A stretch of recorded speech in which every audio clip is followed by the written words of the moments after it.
Have you ever sat by the phone, just waiting for it to ring? Maybe it's been days, weeks, since your son or daughter last called. You start wondering if you said something wrong, or if they're just too busy, or maybe they just don't need you the way they used to. That silence? It stings. It's not always loud or dramatic. Sometimes, it's just that slow, steady ache in your chest, the kind that comes from feeling forgotten. If that's you, please know this, you're not alone. So many people, especially after 60, feel this quiet distance growing between them and their children. It's confusing. It's painful. And sometimes, it makes you question your worth. But here's something I want you to hear loud and clear: you are still important. You are still needed. And most of all, you deserve peace and respect, no matter how others behave. That's exactly what we're going to talk about today. Not how to chase after attention or try to fix what might not be yours to fix, but how to hold your dignity, protect your peace, and stay grounded when your children seem emotionally or physically distant. Because at the end of the day, you have a right to feel calm, respected, and whole, even if the people you love most are pulling away. Let's start with something many of us struggle with: not taking it personally. I know, it's easier said than done. When someone you raised, loved, sacrificed for, starts treating you like an afterthought, it's hard not to feel hurt. You remember when they were little, how they used to reach for your hand, call for you in the night, lean on you for everything. And now? A text once a month. A rushed phone call. Holidays feel more like obligations than family celebrations.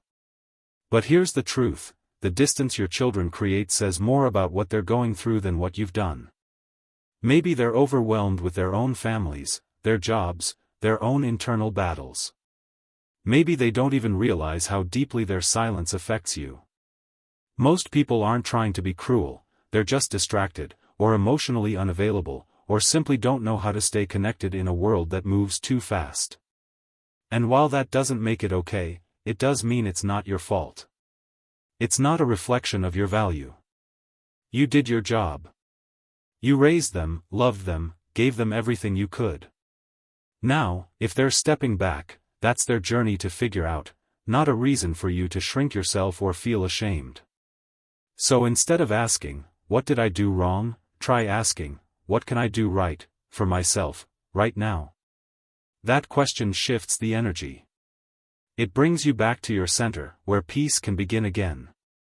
Now, from that place of calm, let's talk about something that can feel like a secret weapon: responding with grace, not guilt. When your child finally calls, after days or even weeks, it's tempting to lash out, to say, "Why haven't you called?" or "Do you even care about me anymore?" And you know what? That pain is real. It needs a voice. But sometimes, coming from a place of accusation only pushes them further away. It puts them on the defensive and turns a rare moment of connection into a battlefield. Instead, take a deep breath. And respond with the kind of grace that doesn't deny your feelings, but protects your peace. You might say something like, "It's really good to hear your voice. I've missed you."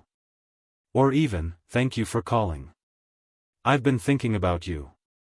That doesn't mean you're pretending everything is fine, it means you're choosing connection over conflict. And in the long run, that gentle, open energy might be the very thing that draws them closer again. Sometimes the strongest thing you can do is not react. Not beg.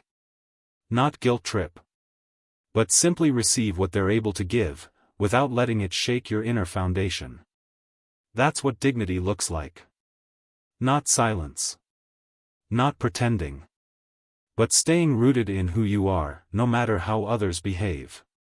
And let's not forget the most powerful form of peace: creating it yourself. You can't always control who shows up for you, but you can decide how you show up for yourself. That might mean making your own plans, finding your own joys, building your own rhythms that don't revolve around waiting for someone else to reach out. You might start each morning with a walk, or spend an hour reading something that nourishes your spirit. Maybe it's reaching out to old friends, volunteering, or joining a community activity you've always been curious about. The point is, your life doesn't have to be on hold for anyone else. You've got time, wisdom, and a heart full of love. Don't wait for someone else to invite you to use it. When your children see that you are thriving, not because of them, but because you've chosen to, it sends a powerful message. And sometimes, that shift in energy is what opens the door to healing. Now that we've explored how to not take it personally, how to respond with grace, and how to reclaim your own sense of peace, let's keep going. Because there's more to this story, and more strength inside you than you may realize. There's a quiet kind of courage in continuing to live your life fully, even when the people you love most seem to drift away. And as we talk about peace, about dignity, it's important to remember this one truth: you can love someone deeply without abandoning yourself. That's not cold. That's wisdom. Because when you begin to choose yourself again, even just a little at a time, you don't lose love, you actually create space for a healthier kind of love to return, whether that's from others or from within. One of the most transformative things you can do in these moments is shift your expectations. It's natural to expect your children to call, to visit, to show appreciation. After all, you were there for them for decades: sleepless nights, school runs, heartbreaks, birthdays, everything in between. And you gave willingly. So now, of course, part of your heart hopes they'll return that same care.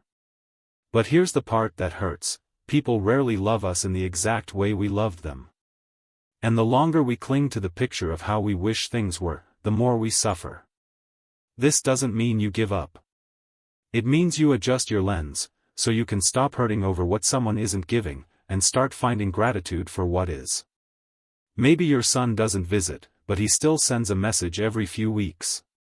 Maybe your daughter doesn't ask for your advice anymore, but she's building a life where she feels strong.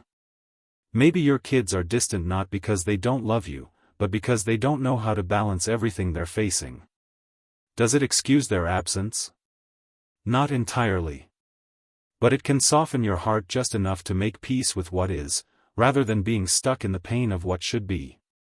Letting go of expectation isn't about lowering your standards. It's about lifting the weight off your heart. Because when you no longer tie your happiness to someone else's behavior, you gain something far more powerful: emotional freedom. And with that freedom comes a beautiful opportunity to rebuild connection in new ways, on your terms. For example, instead of waiting for your children to initiate contact, why not be the one to reach out, without pressure, without guilt, just presence? A short message. A voice note. A funny memory or an old photo you came across. Not to guilt them, not to say, "Why haven't you called?" but simply to say, "I'm thinking of you." That kind of quiet gesture, offered without expectation, has a magic of its own. You're not demanding anything. You're simply offering love from a calm place. And whether or not they reply, you have acted with grace. You've stayed in your dignity. That's powerful. And while we're on the subject of dignity, let's talk about another quiet skill, one that can protect your peace like nothing else: learning when to let go of control. That may sound odd, especially if you spent most of your life in the role of protector, planner, decision-maker. You were the one who made sure everything was okay. And now, stepping back, it feels unnatural. But this season of life isn't about controlling others. It's about freeing yourself. Trying to control how your children act, whether they call, visit, include you in their lives, will only drain you. You might find yourself checking your phone over and over, rereading old messages, analyzing conversations. That's not peace. That's emotional captivity. But when you release the need to control how others show up, you return to what you can control: how you spend your time, how you treat yourself, how you talk to your own heart. And when you shift the focus inward, even just a little, the energy around you starts to change. You're no longer waiting. You're living. That doesn't mean you're shutting anyone out. Quite the opposite. You're creating a space of calm that others want to come home to, not because you're begging, but because your spirit is grounded. Because your presence feels safe. And it's in that space, where you stop chasing and start choosing yourself, that you begin to remember who you are. You are not just someone's mother. You are not just a role or a title or a helper. You are a whole person, with dreams that still matter, with joy that still belongs to you. Even if your children are distant, you still have so much to give, to yourself, to your community, to the life you've built. You're not in life's waiting room. You're in the middle of your story. And you get to decide how it unfolds from here. You might spend more time with those who value your presence, friends, neighbors, or even new faces you haven't met yet. You might take a class, pick up a new skill, explore places in your own city you've never seen. None of this is a replacement for your children's presence. It's a reminder that you still have space to grow, to feel, to thrive. It's a strange kind of grief, isn't it? Not the loud kind that comes with funerals and tears, but a softer, quieter loss, the kind that sneaks in when the people you love slowly slip out of reach. It doesn't always feel like heartbreak, more like a dull ache. And it shows up in little things: the empty chair at the dinner table, the photo albums that sit unopened, the memories that surface without anyone to share them with. But here's the gentle truth that can set you free: this grief doesn't mean your story is over. It just means the chapter is changing. And sometimes, peace isn't found in fixing broken connections, it's found in honoring yourself while carrying love, even through the distance. That brings us to something incredibly powerful, perhaps the most important thing of all, and it's something many people overlook in this season of life: nurturing your inner worth. See, when your children grow distant, it's easy to forget who you are outside of being their parent. You start to doubt your value. But your worth doesn't shrink just because their attention does. You are still wise. Still needed. Still beautiful in ways the world doesn't always recognize, but that doesn't make them any less real. So how do you nurture that sense of worth again? Start small. Start by honoring your own voice. If something upsets you, acknowledge it. Don't push it down. Sit with it. Ask yourself, what do I need right now? It might be a moment of stillness. A comforting cup of tea. A walk in nature. A chat with a friend who makes you laugh. Or maybe it's something deeper, like writing out your feelings, painting what's on your heart, or praying if that brings you comfort. You have a right to be cared for. And that care starts with you. When no one else is reaching out, you can still reach inward. And then, there's something else, something so simple, yet so healing: kindness. Not just kindness to others, but kindness to yourself. Think about it. If a friend told you their children had become distant, that they were feeling forgotten, unloved, what would you say to them? You'd hold their hand. You'd remind them how much they matter. You'd say, "You've done so much. You deserve to rest in peace, not pain." Now offer that same kindness to yourself. Speak to yourself the way you'd speak to a friend who's hurting. Because you are worthy of gentleness, too. You are worthy of your own compassion. And that's where the real power begins to show up.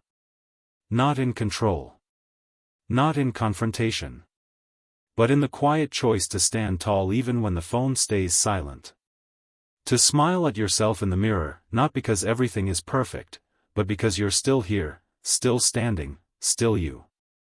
Let that be enough. You've weathered storms before.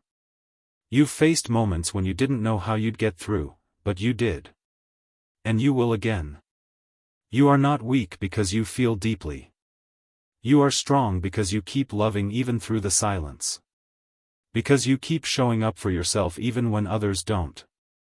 That, my friend, is dignity.